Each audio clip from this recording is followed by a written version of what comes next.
ಮತ್ತೊಮ್ಮೆ ನ್ಯೂಸ್ ಲಂಚ್ಗೆ ಸ್ವಾಗತ.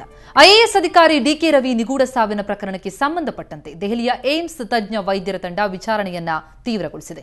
ನಿನ್ನೆ ನಗರಕ್ಕೆ ಆಗಮಿಸಿರುವಂತಹ ಏಮ್ಸ್ ವೈದ್ಯ ಡಾಕ್ಟರ್ ಸುಧೀರ್ ಗುಪ್ತಾ ನೇತೃತ್ವದ 3 ತಜ್ಞ ವೈದ್ಯರು ಸೇರಿದಂತೆ 8 ಮಂದಿಯ ತನಿಖಾ ತಂಡ ಪರಿಶೀಲನೆಯನ್ನ ನಡೆಸಿದೆ.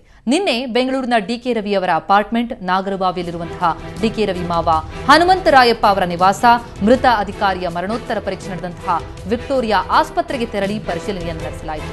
ಮೃತರ ಕುಟುಂಬದವರಿಂದ ಮಾಹಿತಿ ಸಂಗ್ರಹಿಸಿದ ಏಮ್ಸ್ ವೈದ್ಯರು ಆನಂತರ ಮರಣೋತ್ತರ ವರದಿ ನೀಡಿದ್ದ ವಿಕ್ಟೋರಿಯಾ ಆಸ್ಪತ್ರೆಯ ವೈದ್ಯರ ಜೊತೆ ಮಾತುಕತೆ ನಡೆಸಿದರು. ಈ ಸಂದರ್ಭದಲ್ಲಿ ಐಎಎಸ್ ಅಧಿಕಾರಿ ಸಾವು ಹೇಗೆ ಸಂಭವಿಸಿದೆ ಎಂಬುದರ ಬಗ್ಗೆ ವಿಕ್ಟೋರಿಯಾ ವೈದ್ಯರು ತಾವು ಈ ಹಿಂದೆ ಪೊಲೀಸರಿಗೆ ಸಲ್ಲಿಸಿದಂತಹ ವೈದ್ಯಕೀಯ ವರದಿಯನ್ನ ಮುಂದಿಟ್ಟು ಸವಿಸ್ತಾರವಾಗಿ ವಿವರಣೆಯನ್ನ ನೀಡಿದರು ಎನ್ನಲಾಗಿದೆ.